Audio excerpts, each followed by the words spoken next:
दोस्तों, आप सब तो जानते ही हैं कि राम मंदिर की प्राण प्रतिष्ठा 22 जनवरी को संपन्न हुई, जिसमें राम जी के भव्य मूर्ति की स्थापना की गई। और जैसा कि हम सब जानते हैं, यह नई मूर्ति है, तो आपके मन में भी ये सवाल होगा कि आखिर राम जी की वो पुरानी मूर्ति कहाँ है, जो बाबर के समय मंदिर ध्वंस से पहले अयोध्या में थी। तो आइए जानते हैं कि वो मूर्ति आखिर कहाँ है। दोस्तों, यह बात आज से लगभग 445 साल पुरानी एक सच्ची घटना की है। उस समय बाबर का शासनकाल बस खत्म ही हुआ था और बाबर के राम मंदिर तोड़ने से पहले ही मंदिर के पुरोहित ने श्री राम, माता सीता, लक्ष्मण और हनुमान जी की मूर्तियों को एक सुरक्षित स्थान पर छुपाकर रख दिया था। लेकिन फिर भगवान राम ने एक ऐसी लीला रची कि उनकी एक भक्त को वहां आकर उन्हें अपने साथ ले जाना पड़ा, और उनका वो भक्त उन्हें जहां ले गया वो वहां के श्री राम राजा सरकार कहलाए। दरअसल महाराज मधुकर शाह कृष्ण जी के बहुत बड़े भक्त हुआ करते थे, और उस समय वह ओरछा में राज करते थे। एक तरफ महाराज श्री कृष्ण के परम भक्त थे, तो वहीं उनकी पत्नी गणेश कुबरी प्रभु श्री राम की बहुत बड़ी भक्त थी। वो दिन रात बस उन्हीं का नाम लिया करती थी। एक बार महाराज के मन में आया कि क्यों ना वृंदावन चलकर श्री कृष्ण के दर्शन कर लिए जाए। वह महारानी के पास गए और उनसे बोले, सुनो भाग्यवान, मैं सोच रहा था कि क्यों ना हम वृंदावन जाकर श्री कृष्ण का आशीर्वाद लेकर आए। लेकिन महारानी के मन में तो कुछ और ही चल रहा था। उन्होंने कहा, महाराज, मैं आपके साथ वृंदावन नहीं जा सकती। महाराज ने हैरानी से पूछा, आखिर क्यों नहीं चल सकती हैं आप हमारे साथ वहां? महारानी बोली, महाराज, मैं श्री राम के दर्शन करने अयोध्या जाना चाहती हूं और मैंने वहां जाने की तैयारी भी कर ली है। मधुराज मधुकर गुस्से में आग बबूला हो गए और बोले, अगर इतनी ही बड़ी श्री राम की भक्त हो तुम कि उनके लिए मेरे साथ चलने से मना कर रही हो, तो तुम अपने भगवान को यहीं क्यों नहीं ले आती हो? महाराज की गुस्से से कही यह बात महारानी के मन में घर कर गई, और उठते बैठते उनके मन में यह बात गूंजने लगी। तब महारानी गणेश कुबरी ने यह तय किया कि वो अपने भगवान श्री राम को ओरछा लाकर रहेगी। इसके बाद महारानी अयोध्या के लिए निकल गई। वहीं पहुंचकर महारानी ने लक्ष्मण किले के पास एक कुटिया बनाई और साधना करने लगी। कहा जाता है मित्रों की उस समय संत तुलसीदास जी भी वही थे और रामचरितमानस लिख रहे थे। इतना ही नहीं, महारानी को उनका आशीर्वाद भी मिला था। लेकिन बहुत समय बीत जाने के बाद भी जब महारानी को श्री राम के दर्शन नहीं मिले, तो उनका मन बहुत दुखी हो गया और उन्होंने अपना शरीर त्यागने का निश्चय कर लिया। ऐसा करने के लिए उन्होंने सरयू नदी में डुबकी लगा दी, और सरयू के तेज मझधार के बीच प्रभु श्री राम ने उन्हें दर्शन दिए। जी हाँ, प्रभु को देखते ही महारानी गणेश कुबरी की खुशी का ठिकाना नहीं रहा।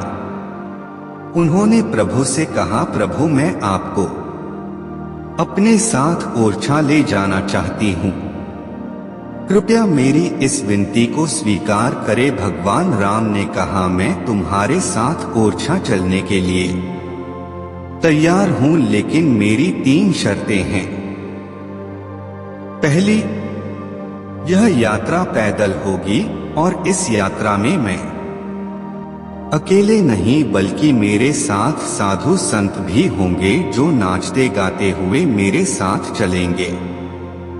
दूसरी शर्त ये कि यह यात्रा पुष्य नक्षत्र से पुष्य नक्षे के बीच ही होगी, और तीसरी शर्त यह कि एक बार भी मुझे जहां विराजित कर दिया जाएगा फिर मैं वहां से नहीं उठूंगा। महारानी इस बात से इतनी खुश थी कि उनके प्रभु ओरछा आ रहे हैं। उन्होंने वह सारी शर्तें तुरंत मान ली और नदी से बाहर निकलते ही उन्होंने तुरंत महाराज को डोट यह संदेश भिजवाया कि मैं श्री राम को लेकर ओरछा आ रही हूँ। उधर जैसे ही यह बात महाराजा को पता चली, उन्होंने भव्य चतुर्भुज मंदिर बनवाना शुरू कर दिया। इसके बाद अयोध्या मंदिर के पुजारी ने बाबर के आक्रमण के पहले छुपाई गई श्री राम, लक्ष्मण, सीता और हनुमान की प्रतिमाएं महारानी को डोट सौंप दी। महारानी अपनी शर्तें निभाते हुए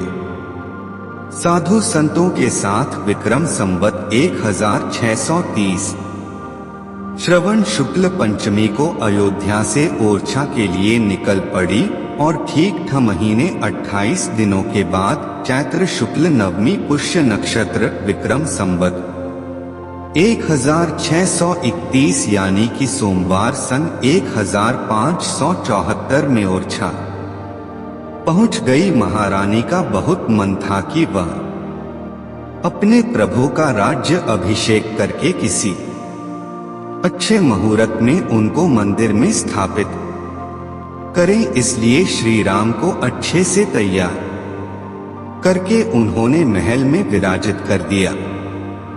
लेकिन जब मंदिर में स्थापना के लिए उन्हें वहां से उठाने का प्रयास किया गया तो कोई उस मूर्ति को हिला तक नहीं पाया। तब महारानी को तीसरी शर्त याद आई।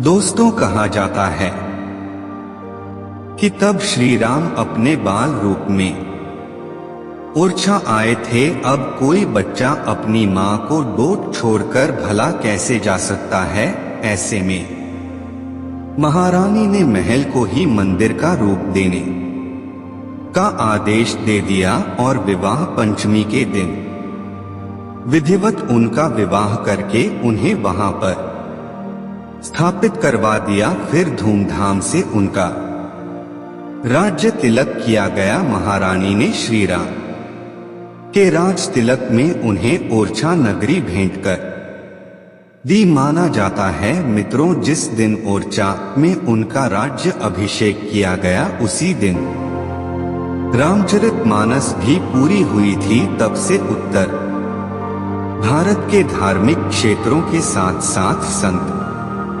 समाज में राजा मधुकर शाह और रानी गणेश कुबरी को दशरथ और कौशल्या के रूप में मानने लगे हैं और इस तरह प्रभु श्री राम राजा सरकार कहलाए। दरअसल ऐसा कहा जाता है कि जब अयोध्या में मुस्लिम आक्रांता ने आक्रमण किया और मंदिर को तोड़ दिया गया, तब साधु संतों ने भगवान राम के असली विग्रह को सरयू नदी में बालू के नीचे दबा दिया था।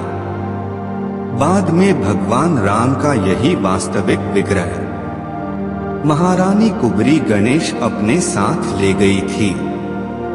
अकबर के शासनकाल में राजा मधुकर शाह ही ऐसे शासक थे जिन्होंने अपनी हिंदू पहचान को गर्व से धारण किया था। वह अपनी सनातनी पहचान के साथ जरा भी समझौता नहीं करना पसंद करते थे। इतिहास में इस बात के कई प्रमाण मिलते हैं मित्रों कि जब अकबर ने अपने दरबार में तिलक लगाने से मना किया था, तब महाराज मधुकर शाह ने अकबर के इस निर्णय का पूरी तरह से विरोध किया था, जिसके परिणाम स्वरूप अकबर को पीछे हटकर अपना यह फैसला वापस लेना पड़ा।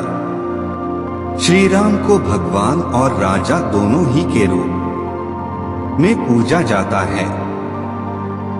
कहा जाता है कि ओरछा में कोई भी वीआईपी नहीं है, अगर कोई है तो वह सिर्फ राजा रामचंद्र ही हैं। आपको बता दें कि मध्य प्रदेश पुलिस के जवान सूर्यास्त और सूर्योदय के समय राजा रामचंद्र को 2 बंदूकों की सलामी अर्थात गार्ड ऑफ ऑनर देते हैं। जी हां, ओरछा में यह गार्ड ऑफ ऑनर और किसी को भी नहीं दिया जाता और ऐसा माना जाता है कि त्रेता युग में राजा दशरथ अपने पुत्र श्री राम का राज्य अभिषेक नहीं कर पाए थे।